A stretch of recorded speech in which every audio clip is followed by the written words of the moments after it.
प्राकृतिक संसाधनों का उपयोग अनियंत्रित रूप से बढ़ने लगा। इस कड़ी में जंगलों की बेहिसाब कटाई की शुरुआत तेजी से होने लगी। ऊंची ऊंची चिमनियों से निकलता काला धुआं पर्यावरण सुरक्षा के लिए चुनौती साबित होने लगा।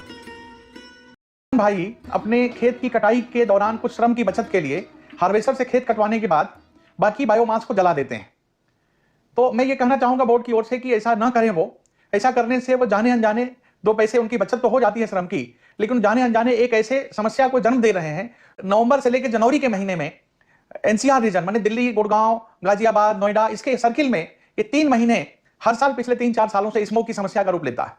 लखनऊ में भी कभी कभी, कानपुर में भी पता चला कि ऐसा धुंध जैसा दिन भर है, सांस लेने में दिक्कत होती है, ऑक्सीजन की कमी हो जाती है। तो इस समस्या का वो जाने अनजाने एक हिस्सा बन रहे हैं समस्या के सृजन का।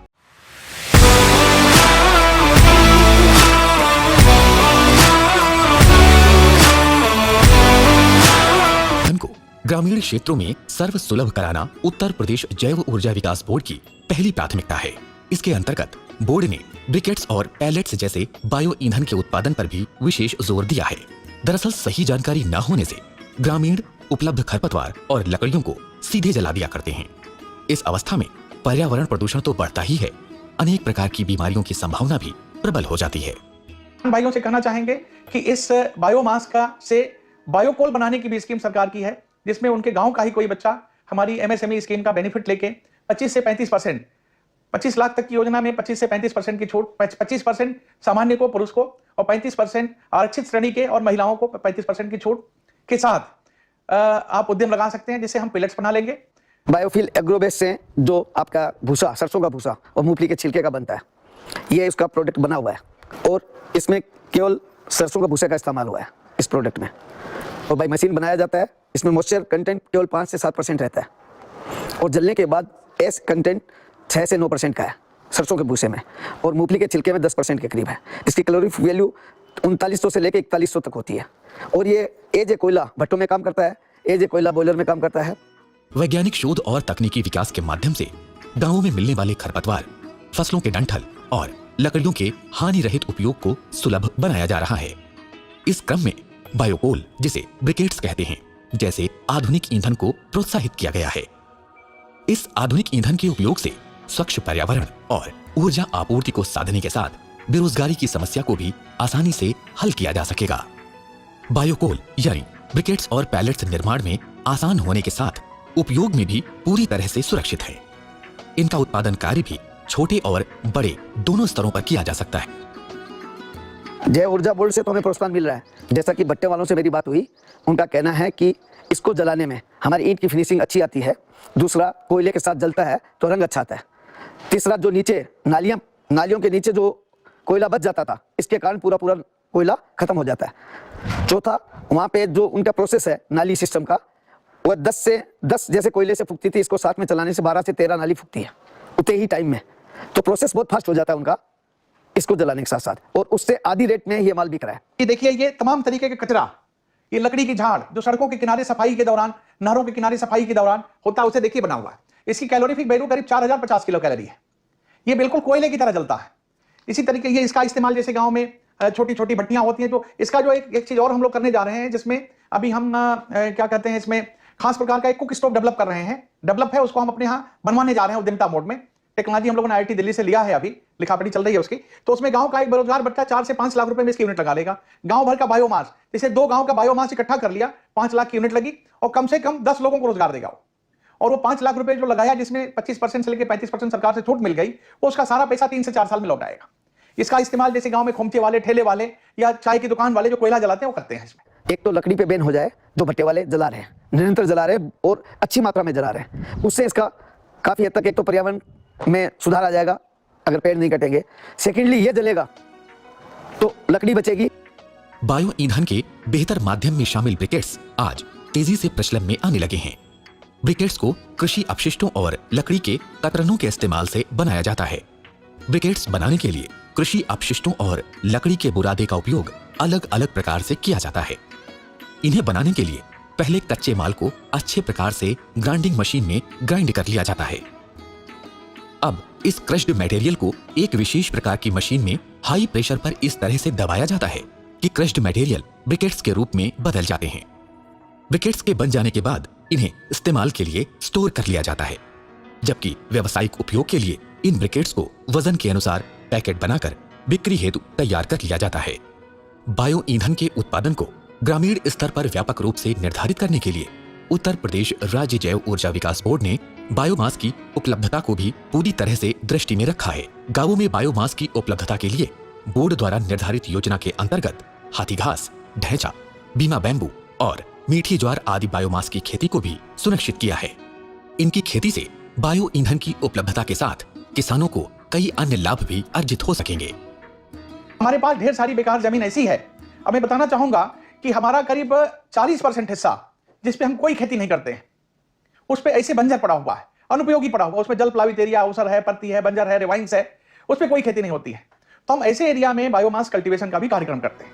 किसान भाइयों, सामाजिक परंपरा और उन्नति के साथ पर्यावरण की सुरक्षा का ध्यान रखना भी हमारी जिम्मेदारी है। इस भागीदारी को पूरा करते हुए उत्तर प्रदेश राज्य जैव ऊर्जा विकास बोर्ड से जुड़े हुए लोगों ने सराहनीय कार्य किया है। इसी के अंतर्गत पहला अनोखा प्रयास है बायो अंत्येष्टि संस्कार संयंत्र। मित्रों, आप तो जानते हैं कि वैदिक परंपरा में अंत्येष्टि संस्कार को लेकर आज भी पुरानी मान्यताएं चलन में हैं, जो वातावरण को खासा प्रभावित करती हैं। शवदाह की परंपरागत प्रक्रिया में 350 किलोग्राम लकड़ी की आवश्यकता पड़ती है। इस प्रक्रिया में पेड़ पौधे और जंगल सीधे तौर से क्षतिग्रस्त होते हैं, जो पर्यावरण के लिए सही नहीं कहा जा सकता है। इस मुश्किल का हल निकालने का रास्ता दिखाता है ये विशेष प्रकार का शवदाह संयंत्र। इस संयंत्र में मात्र 100 किलोग्राम यानी 1/3 लकड़ी का इस्तेमाल करके अंत्येष्टि की प्रक्रिया को सभी कर्मकांडों के साथ पूरा कर लिया जाता है। ये जो संयंत्र है, ये शवदाह संयंत्र है। इसको हम अंत्येष्टि के नाम से बनाए हैं और इसका बनाने का उद्देश्य ये था कि जो हमारी मान्यता है कि हमको लकड़ी पे सौदा करना है, तो उसमें 350 की लकड़ी लगता है एक सौदा को करने के लिए। तो हमने सोचा कि ऐसा कोई सिस्टम बनाया जाए जिससे लकड़ी की खपत भी कम हो जाए, प्रदूषण भी कम हो जाए और हमारी मान्यता भी पूरी जाए। तो लोगों का जो माइंडसेट चेंज करने के लिए ये सिस्टम हमने डेवलप किया ताकि आदमी की सोच बदल सके। इसको हमने अभी लगाया है बड़हलगंज में। जैसे हमारे प्रधानमंत्री जी हैं, उनका एक विज़न है कि आप स्वच्छ भारत मिशन लेके चल रहे हैं, तो उस पर ये सिस्टम जो है काफ़ी कारगर रहेगा। इस संयंत्र के लगने से जहां शवदाह प्रक्रिया में लकड़ी का अनावश्यक इस्तेमाल कम हो सकेगा, वहीं पर्यावरण संरक्षण में बेहतर सहायता मिल सकेगी। पर्यावरण संरक्षण की इस परियोजना को नमामि गंगे और अटल मिशन में भी सम्मिलित करके प्रदेश में जैव ऊर्जा उद्यमिता को बढ़ावा दिया जा सकता है।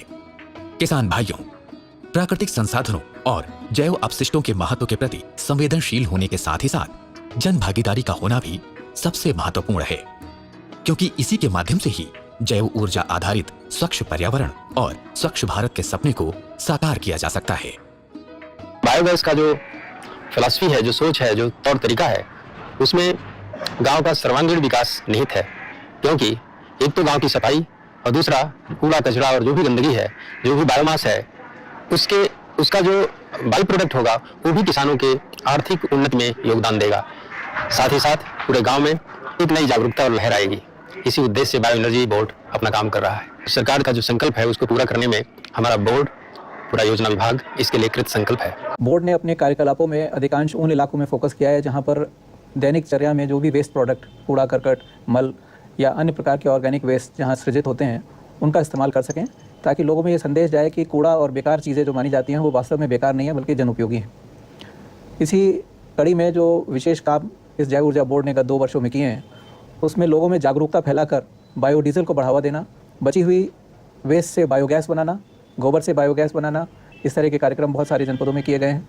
और सबसे अच्छी बात यह है कि बायोगैस का जो नया तकनीक इस बोर्ड में विकसित किया गया है, उस तकनीक के आधार पर लगभग 100 से अधिक बायोगैस प्लांट इस समय चल रहे हैं। विशेष रूप से इसलिए सराहनीय है क्योंकि इसको नमामि गंगे कार्यक्रम के अंतर्गत और स्वच्छ भारत मिशन के अंतर्गत इसको सम्मिलित किया गया है और बहुत सारे जनपद जो गंगा नदी के किनारे हैं वहाँ पर बायोगैस की व्यवस्था करके गंदगी से मुक्ति पाई जा रही है। मैं विशेष रूप से इसमें कौशाम्बी का नाम लेना चाहूँगा। अन्य भी जनपद हैं जहाँ पर ये अच्छा काम हो रहा है। इसके अलावा एक बहुत अच्छी परियोजना बनवाई गई है जिसमें वेस्ट प्रेस मड से CNG बनाई जा रही है और खुशी की बात यह है कि लगभग 18 टन CNG प्रतिदिन इस यूनिट से बन सकेगी, जो अभी तक वेस्ट प्रेस मड में बेकार जाती थी।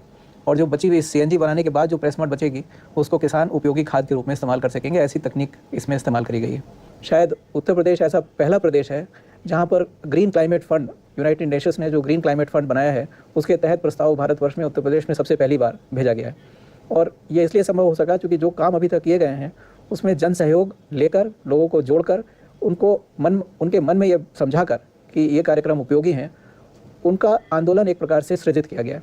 मुझे ये बताते हुए बहुत खुशी हो रही है कि इस कार्यक्रम की धुरी पर गांव में चर्चा के आयोजन हैं, और ये चर्चा के आयोजन ऐसे हैं कि विभागीय अधिकारी और विभागीय कर्मचारी जितने कार्यक्रम करते हैं, उन कार्यक्रमों में प्रतिभाग करने वाले जो लोग हैं वो स्वयं अपने अपने क्षेत्र में जाकर आगे इस कड़ी को बढ़ाते हैं, तो पूरी चेन बन जाती है। ये मेरे लिए व्यक्तिगत रूप से बहुत प्रसन्नता का विषय है और अच्छी उपलब्धि है, क्योंकि इस कार्यक्रम का आम लोगों में बहुत अच्छा फीडबैक है आम लोगों के तरफ से, और एक के बाद एक लोग इससे जुड़ते जा रहे हैं। मैंने स्वयं इसके कार्यक्रमों में भाग लिया है, और जिस तरह की रुचि और जिस तरह का उत्साह आम लोगों ने दिखाया है, चाहे वो पढ़े लिखे हों चाहे बिना पढ़े लिखे हों, वो बहुत ही सराहनीय है। इस कार्यक्रम को संचालित करने वाले ओझा जी का मैं बहुत धन्यवाद देता हूं, और आशा करता हूं कि इस तरह के बहुत सारे कार्यक्रम आगे भी चलते रहेंगे, और ये धीरे धीरे एक बहुत बड़ा जन आंदोलन बन जाएगा, जिससे लोगों में ये एहसास होगा कि किसी भी प्रकार का कूड़ा करकट या किसी भी प्रकार का वेस्ट वास्तव में बहुत उपयोगी है, और नेचुरल प्रोसेस में हम उसको ऐसे उपयोग कर सकते हैं कि वो हमें लाभ भी दे और गंदगी भी ना पैदा करे। गांवों में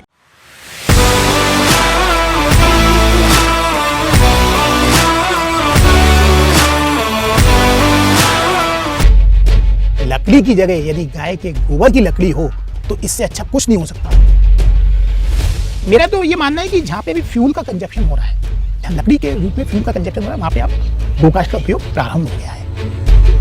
48,000 कुंटल लकड़ी होलिका दहन में बच चुकी है, 36,000 पेड़ कटने से बचे हैं, 180 एकड़ का जंगल कटने से बच गया है।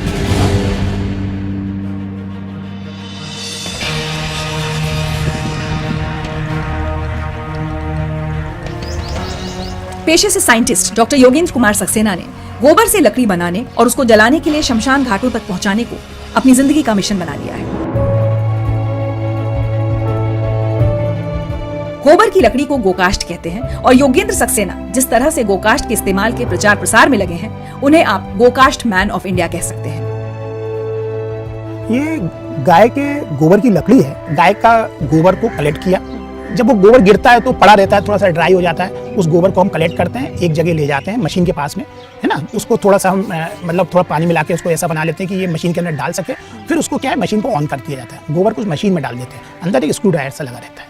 उसके अंदर क्या होता है, देखिए सारा खेल यही है। कंडे भी बनते हैं ना, उसको हाथ से ऐसे लिए, कंडे तो आदिकाल से चले आ रहे हैं, हाथ से नहीं, वर्षों से चल रहे कंडे, उसको ऐसे ऐसे थोपा, कंडे रख दिए। लेकिन इसमें क्या होता है कि गोकास्ट में क्या होता है कि गोबर को अंदर मशीन में डालने के बाद उसको कंप्रेस करते हैं, वो खूब कंप्रेस करते जाते हैं, और उसके बाद वो लॉक्स के रूप में बाहर निकलता है, जिसको कि गाय के गोबर की लकड़ी गोकास्ट बोला जाता है। देन उसको उठाने के बाद उसको हम सन ड्राई कर लेते हैं, और सन ड्राई करने के बाद वो 4 से 5 दिन के अंदर वो बिल्कुल तैयार हो जाती है जाने के लिए। गाड़ी में उसको लोड किया जाता है और शमशान घाट में बेच दिया जाता है। क्या फायदे हैं गोकास्ट के? देखिए जितनी भी गौशालाएं होती हैं, वहाँ पे आपने देखा होगा कि गोबर के पहाड़ खड़े रहते हैं। आज आप जिस गौशाला में बैठे हुए हैं, यहाँ भी गोबर का पहाड़ था। जनरली क्या होता है कि उसका गोबर का ज्यादा उपयोग नहीं हो पाता है, तो वो या तो नदी तालाबों में बहा देंगे। ये तो सबसे पहली बात कि अब वो पहाड़ खत्म हो गए, तो गौशालाओं के अंदर वाटर पॉल्यूशन कंट्रोल हुआ। दूसरी बात, गोकास्ट बन गई, कहाँ पे चली गई, शमशान घाट पे। तो शमशान घाट पे क्या हुआ, डिफॉरेस्टेशन, जो पेड़ कट रहे थे अब वो पेड़ कटना कम हो गए। तीसरी बात, सबसे बड़ी बात कि जिस गौशाला में ये मशीन लगी हुई है, वहां पे 4 लोगों को कम से कम रोजगार मिलने लगा। चौथी बात, एक गाय 10 से 15 केजी गोबर देती है। आप देखते होंगे रोड पे गाय घूमती रहती है, चूंकि गोकास्ट बनाने के लिए गोबर की जरूरत है, तो अब वो क्या करने लगे, जो रोड पे गाय घूम रही है उनको भी पकड़ के अपनी गौशाला में लाने लगे। तो ये साक्षात एक प्रकार से ये कहिए कि उनको भी एक खाने पीने की सुविधा हो गई।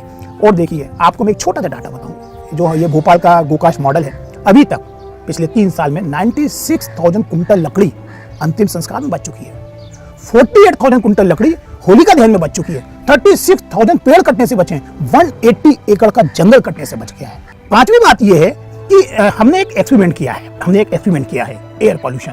हमने गाय के गोबर की जो लकड़ी है गोकास्ट, इसको जलाया कंट्रोल इन्वायरमेंटल कंडीशन के अंदर।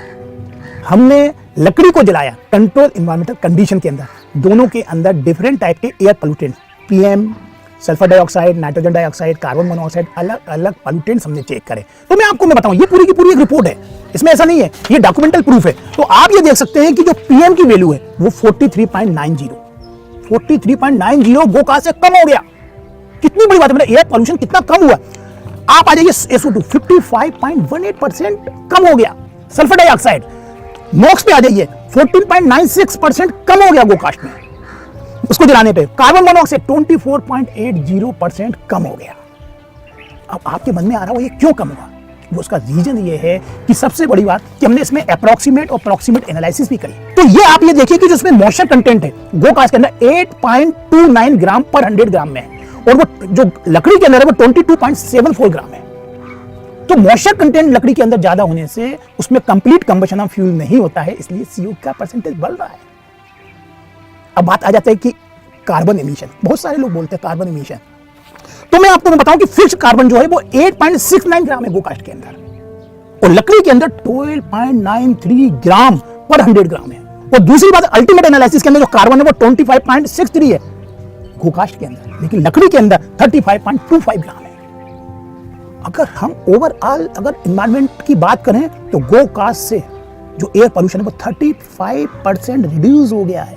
तो ये एक सबसे बड़ा बात है कि एयर पोल्यूशन जो शमशान घाट पे वो रिड्यूस हो रहा है गोकास्ट के उपयोग से। एक बात मैं और बताना चाहूंगा आपको कि जब हम गोकास्ट से अंतिम संस्कार करते हैं तो 4 से 5 घंटे के अंदर पूरी बॉडी जल जाती है, और वही लकड़ी से जब हम अंतिम संस्कार करते हैं तो 8 से 9 घंटे लगते हैं अंतिम संस्कार करने में पूरी बॉडी का।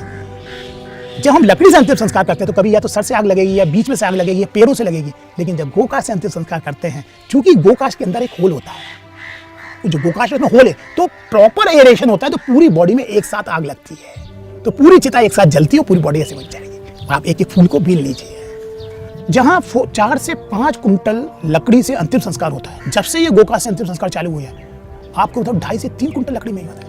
2.5 से 3 कुंटल गोकास्ट के अंदर पूरा का पूरा अंतिम संस्कार हो जाता है। खर्चा भी कम होता है क्या? यस, आप ये देखिए कि जो फ्यूल की क्वांटिटी है वो रिड्यूस हो गई, और अगर आप फाइनेंशियल बात करें तो वो भी रिड्यूस हो रहा है। तो दोनों ही हिसाब से पर्यावरण के लिए हमारे लिए सेफ है। ये अल्टरनेट सोर्स है एनर्जी का। जहां जहां लकड़ी जल रही है, अगर आप गोकास्ट का उपयोग करेंगे तो उतनी लकड़ी बच रही है। और सबसे बड़ा फायदा कि जो रोड के ऊपर आपको ऐसी गाय घूमती फिरती मिल जाएंगी। अब जहां जहां जिस गौशाला में मशीन लगी ना, आसपास आपको गाय नहीं मिलेगी, वो गाय को पकड़ के अपनी गौशाला में ले आते हैं, उसको खिलाते हैं। क्यों? क्योंकि उनको गोबर चाहिए। होलिका दहन हो या अंतिम संस्कार, भोपाल शहर के लोगों ने गोकास्ट के फायदे समझते हुए इसे अपनाना शुरू कर दिया है। ये गोकास्ट का भोपाल मॉडल एक आइडियल मॉडल बना दिया है। इसमें हमने क्या है, गोकास्ट की एक कमेटी बनाई है, शमशान घाट और गौशाला, इनकी एक कमेटी बना दी जो कहलाती है गोकास्ट कमेटी। गौशाला में गोकास्ट बन गई और शमशान घाट में आके बेच दी। इसी तरीके से हमारे मन में एक चीज और आई कि शमशान घाट में तो उपयोग होने लगा, तो होली का ध्यान आया। तो मैं आपको एक चीज बताऊं कि पहले जमाने में जो होली जला करती थी तो हम गाय के गोबर की गोल गोल गुलेरी बनाते थे। आपने भी देखा होगा, गोल गोल गुलेरी बनती थी। उनको सुखाने के बाद हम उनको रस्सी के अंदर पिरोते थे, बड़ी माला नीचे, उससे छोटी ऊपर, उससे छोटी, तो गुलेरी की होली जला करती थी। उस गुलेरी में भी गाय का गोबर था, उस गोकास्ट में भी गाय का गोबर है। हमने ऐसी मुहिम चलाई, हमारी पूरी गोकास्ट टीम ने ऐसी मुहिम चलाई कि आपको मैं बताऊं, ये जो भोपाल का गोकास्ट मॉडल है आज तो स्टेटस सिंबल बन गया है कि यदि हमें अंतिम संस्कार करना है तो गोकास्ट में करना है, यदि हमें होलिका दहन करना है भैया गोकास्ट में करना है। आज एक स्टेटस सिंबल बन गया है। तो कहीं ना कहीं एनवायरनमेंट के लिए सब काम कर रहे हैं। अब एक बात समझना चाहूंगी, कोई भी अच्छा काम कोई शुरू करता है तो राह आसान नहीं होती। क्या क्या मुश्किलें आई आपको गोकास्ट के प्रति लोगों को कन्विंस करने में? देखिए, जब हमने अंतिम संस्कार चालू किया तो पब्लिक के स्टार्टिंग में समझ में नहीं आता, तो हम मतलब चाहे सैटरडे हो, संडे हो, वर्किंग डे हो, हम लोग शमशान घाट पे रहा करते थे। अपने हाथ से हम गोकास्ट की चिता जमाया करते थे। पब्लिक आती थी तो उनसे बोलते थे, देखिए आप जिस हांडी के अंदर ये आग लेके आए, ये जो कंडे हैं ना, ये भी गोबर के बने हुए हैं। जब आप जिस मृत व्यक्ति को लाए, जब आप चिता पे लिटा रहे हैं तो सबसे पहले आप गोबर से लीप रहे हैं। तो लकड़ी की जगह यदि गाय के गोबर की लकड़ी हो तो इससे अच्छा कुछ नहीं हो सकता। तो लोगों ने इन चीजों को समझा, और मतलब अब तो स्थिति है कि हमें नहीं करना पड़ता कुछ भी। अब तो पब्लिक खुद कि भैया हमें तो गोकास्ट से ही जलाना है होली, या हमें अंतिम संस्कार करना है। तो आज अगर हम देखें कि कितने तीसरे साल शुरू हुआ है, कितना फैलाव हो गया है भोपाल उसके बाहर, तो आप कैसे बताएंगे कितनी गौशालाओं में गोबर ये गोकास्ट बनाने की मशीन लगी हुई है, कितने शमशान घाटों पर इसको खरीदा जा रहा है, थोड़ा कितने शहरों में काम चल रहा है? ये अभी भोपाल में 18 गौशाला है यहाँ पे ये मशीन लगी हुई है, और अब धीरे धीरे अब तो क्या लोग खुद लगाने लगे हैं। देखिए अभी 10 के ऊपर तो शमशान घाट भोपाल में है, छोटे बड़े, और सबसे बड़े शमशान घाट जैसे भदभदा शमशान घाट, छोला शमशान घाट, सुभाष नगर शमशान घाट, यहाँ पे सबसे ज़्यादा कंजप्शन है इसका। और बेरागढ़ और अन्य जो शमशान घाट है वहाँ पे भी अभी इसका स्टार्ट हो चुका है। और अन्य शहरों की बात करें तो अभी प्रेजेंट में जैसे इंदौर के अंदर चालू हो गया है, सागर में भी चालू हुआ है, और आपका भिंड में भी चालू हुआ है। और आपको मैं बताऊं कि इसका कहीं ना कहीं काम जैसे जयपुर में स्टार्ट है, रायपुर में स्टार्ट है, और भी शहरों में हो रहा है। और अभी पिछले साल हमने आपको मैं बताऊं कि दिल्ली के अंदर हमने भोपाल से गोकास्ट दिल्ली भिजवाई थी। होली के समय। और वहाँ पे एक IIT के कुछ स्टूडेंट है, वो लोग हमारे पास यहाँ पे भोपाल आए कि भोपाल गोकास्ट मॉडल की भी ट्रेनिंग लेना है। वहाँ से 2 स्टूडेंट आए, उन्हें ट्रेनिंग ली, हमने एक ट्रक में भर के लकड़ी पहुँचवाई। तो पिछले साल हमने दिल्ली के अंदर भी गोकास्ट से होलिका दहन करवाया है। तो ये अब मध्य प्रदेश की बात नहीं है, अब तो ये पूरे देश के अंदर जाएगा। तो ये भोपाल मॉडल आज पूरे इंडिया में एक अच्छा मैसेज दे रहा है पर्यावरण संरक्षण का। गोकास्ट का इस्तेमाल जितना बढ़ेगा, पेड़ों का कटना उतना ही कम होता जाएगा और साथ ही कम होगा वायु प्रदूषण भी। लेकिन गोकास्ट और गोबर का इस्तेमाल सिर्फ अंतिम संस्कार तक ही सीमित ना रहे। योगेंद्र सक्सेना जी इसके लिए भी कोशिश कर रहे हैं। पेड़ों को लगाना बहुत अच्छी बात है, वो सबको लगाना चाहिए, लेकिन उससे भी बड़ी चीज है पेड़ों को कटने से बचाना। ये गोकास्ट जो है ना, पेड़ों को कटने से बचाएगी। जो शमशान घाट में देखिए डिफॉरेस्टेशन कंट्रोल हो गया। इसके बाद होलिका दहन में भी पेड़ कटने से बच गए। इसके बाद जो इंडस्ट्रियल बॉयलर चलते हैं, उसमें कोल वगैरह का यूज़ होता है, कई बार वुड का भी यूज़ होता है, वहाँ भी हमने इस बॉयलर के अंदर इसका गोकास्ट का यूज़ करना चालू कर दिया है। एक और बात मैं आपको बताना चाहूँगा कि जो होटल के तंदूर होते हैं उसमें भी लकड़ी लगाते हैं, आपने देखा होगा, उसमें भी गोकास्ट का उपयोग होना चालू हो गया है। इसके बाद जो गोकास्ट के छोटे छोटे टुकड़े होते हैं वो लोग अब हवन के अंदर भी यूज़ करने लगे। कंडों का उपयोग होता था ना, गोबर का तो पहले भी होता था, तो इस गोकास्ट का वहाँ भी उपयोग होने लगा है। तो अब ये मेरा तो ये मानना है कि जहाँ पे भी फ्यूल का कंजप्शन हो रहा है, जहाँ लकड़ी के रूप में फ्यूल का कंजप्शन हो रहा है, वहाँ पे अब गोकास्ट का उपयोग प्रारंभ हो गया है। डॉक्टर सक्सेना, एक बात बताइए, जैसे गोकास्ट हो गया, गोबर का एक उपयोग हो गया, लेकिन अब गौशालाएं हैं और भी सामान बनाना आना चाहिए, तो कुछ और प्रोडक्ट्स भी आप तैयार करवा रहे हैं क्या? देखिए, और भी प्रोडक्ट बन रहे हैं। और एक यूनिक चीज़ मैं आपको बताना चाहूँगा कि हमने ये जो गोकास्ट भी जो बन रही है, हमने भोपाल जेल के अंदर स्टार्ट है, मतलब वहाँ के कैदी बना रहे हैं। और मैं सबसे यूनिक बात बताऊँ, नरसिंहपुर जेल में, और नरसिंहपुर जेल के अंदर गोकास्ट तो बनी रही है, लेकिन वहाँ पे एक जो यूनिक चीज़ बनी है वो मैं आपको ये दिखाता हूँ। ये दीपक है, ये आप देख रहे हैं, ये गाय का गोबर, दलिए का चूरा और दाल के चूरे के हैं, और ये फ्लोटिंग दीपक है। जब आप इसको माँ नर्मदा जी में, माँ गंगा में जो अपन दीपदान करते हैं ना, जनरली लोग क्या प्लास्टिक का थर्माकोल का यूज़ करते हैं, आप इससे दीपदान करिए, और आप इसका जैसे दीपदान करेंगे उसके बाद में ये पूरे के पूरे दीपक को मछलियाँ खा लेंगी। क्यों? क्योंकि दाल का चूरा, दलिए का चूरा सब इसके अंदर मिला हुआ है, इसको पूरा मछलियाँ खा लेंगी। डॉक्टर सक्सेना का दावा है कि गोकास्ट के इस्तेमाल से पर्यावरण को तो फायदा होता ही है, गौशालाओं को भी बहुत फायदा होता है। जहाँ जहाँ ये गोकास्ट की मशीनें लगी हैं, वो गौशालाओं पे इतना पैसा आ रहा है कि आज अपने पैरों पे खड़ी है गौशाला।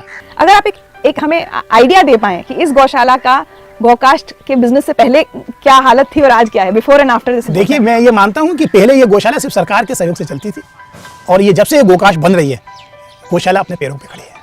बस इतना बोलूँगा। और लाखों रुपया आ रहा है, गोकास्ट से लाखों रुपया आ रहा है। तो जैसे किसी भी गौशाला के लिए एक मशीन लगाने का कितना खर्चा है? देखिए, इसमें क्या होता है कि अलग अलग पावर की मशीन होती है। किसी में 3 HP पावर की मतलब मोटर लगी है, किसी में 2 की लगी है, किसी में 5 HP पावर की लगी है। जैसे जैसे इंक्रीज होता है तो कोई 40,000 की भी है, 50 की भी है, 65 की। अब तो कई मैन्युफैक्चर आ गए हैं, कई लोग मशीनें बनाने लगे हैं। तो ये ऑप्शन तो गौशाला के ऊपर रहता है कि जो मशीन चाहे वो लगा सकते हैं।